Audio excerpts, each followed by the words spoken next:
Yun guys, flex ko lang yan kung bakit matagal gawin ang mga kalsada dito or mga buildings.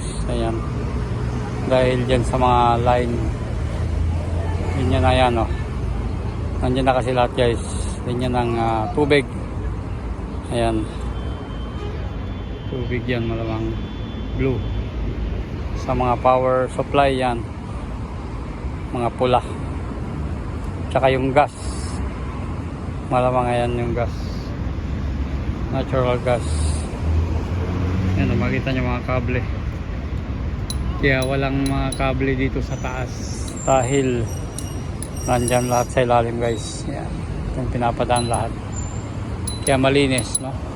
Dito sa mga kalye walang yung mga poste dahil dyan lahat galing sa loob. Yan, yun lang guys.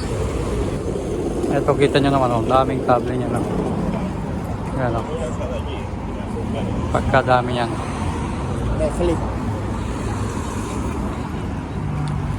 Kaya dito sa mga buildings wala kayong makikitang nakalaylay na mga kable dahil nga dyan lahat dumadaan.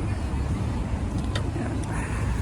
Hanggang sa line ng guys, line ng telepono, yan lahat dumadaan sa loob. Yan, dito yan sa Plaza España. Yan, Plaza España.